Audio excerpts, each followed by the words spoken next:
Today's gist is on a very dramatic situation surrounding Ned Nwoko and Regina, a story that keeps unfolding, keeps shaking the internet, and keeps Nigerians talking non-stop. And honestly, this latest twist has taken things to a whole different level. So recently, Regina made a post that shocked a lot of people. In that post, she allegedly admitted to taking D, and immediately the internet went wild. Let's read what she said for analysis. Ned, how could you lie so openly and without even small remorse? You know my family has absolutely nothing to do with this. You have always tried to cut them off because of the bond we share, and now you are trying to make them look bad for no reason. Fine, I did this, so what? Is that even the issue between us? The moment we had a fight, you rushed to the public shouting drugs, because you knew it would make a perfect story for the media, something dramatic enough to distract everyone from the real issue. You want to find a reason to arrest everyone around me so that I will have no one left beside me, no friend, no support, no safe place to return to. Then, when I am completely isolated and broken, I will be forced to come back to you because I will have nowhere else to go. That has always been your strategy. Break people down, make them weak and powerless, and then have your way with them.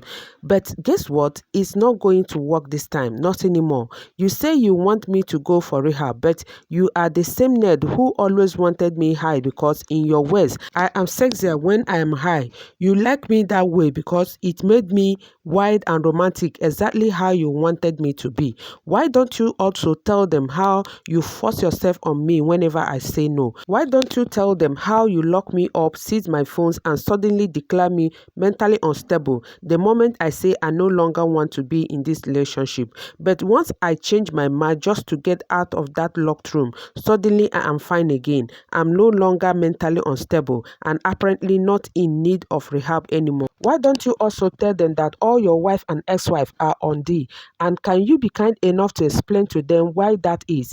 Why don't you also tell them how you lock me up and doctors to inject me with D meant for people with bipolar disorder? Why don't you tell them how you take my phones for weeks just because you hate that I talk to my family a lot? You have never seen me act incoherent, stumble, or lose control. So just stop. Every problem we have had started when I no longer want you, whether sober or even high. Stop using the D narrative to create distraction.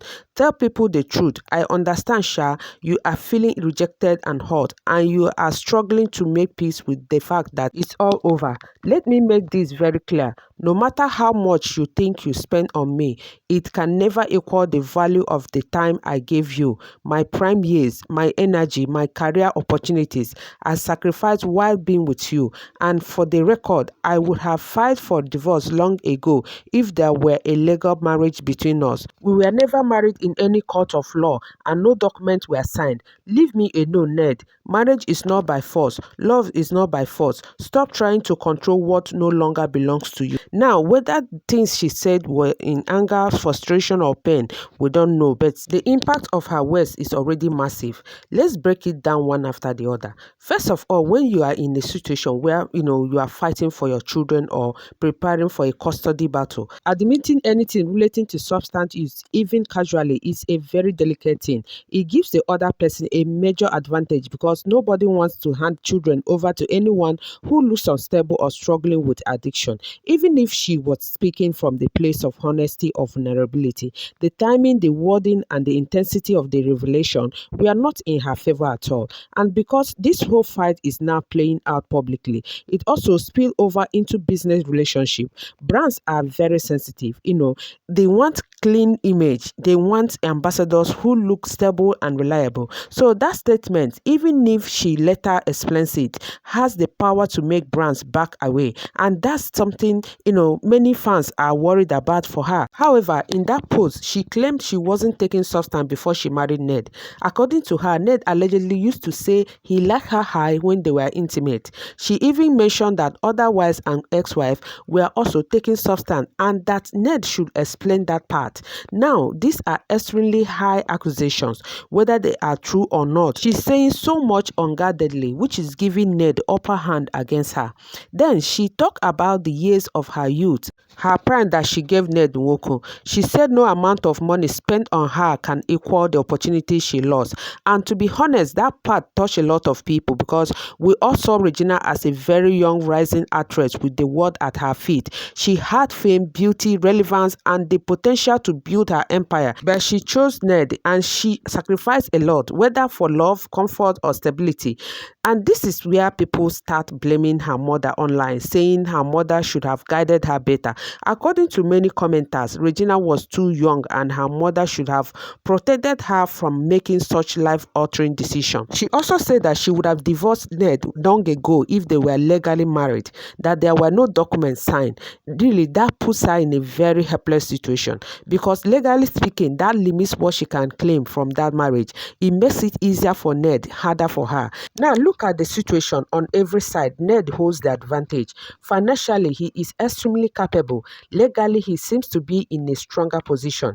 In terms of influence, power, and connection, he has them. Even on public image side, Regina's own statement affirming that she is unsubstantiated has made her credibility. So when she says she will fight and get custody of her children, when she says she will raise them alone with or without Ned's support, the reality is it will not be easy. Not with the current narrative, not with the current power imbalance. The internet may be emotional, but the legal system is not emotional at all. Another thing is that Regina doesn't seem to have a known business that she can rely on at a time like this.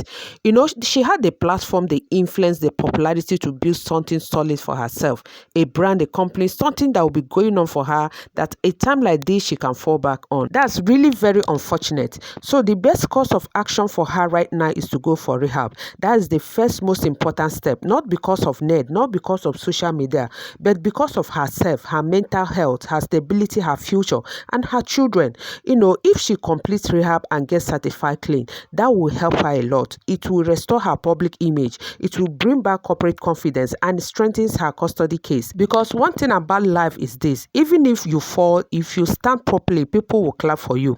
Next, she needs to start building something of her own, a business, a brand, anything sustainable. She has influence, she has millions of fans, she has media reach. This is time to use it. Right now, she needs support system, not the internet, not bloggers, but real people, professionals, lawyers, counselors, and trusted family members who will help her make calm decision instead of emotional ones. Because as much as we all love gist and drama, her life is not a movie. After the comments, the reactions, she still has to wake up tomorrow and face reality. This whole situation is painful, dramatic, and messy, but it doesn't have to be the end of her story. It can be the beginning of her stronger, wiser, and more empowered Regina. And this is serve as a lesson to young girls and materialistic parents. So my people, this is the much we take on this. Thank you so much for hanging out with me. And as we come to the end of this video, kindly subscribe to my channel, like, share, and leave your comment in the comment section. I will see you in my next video. But before then, don't forget to stay safe, remain kind, and mind your mental health. Bye and remain blessed.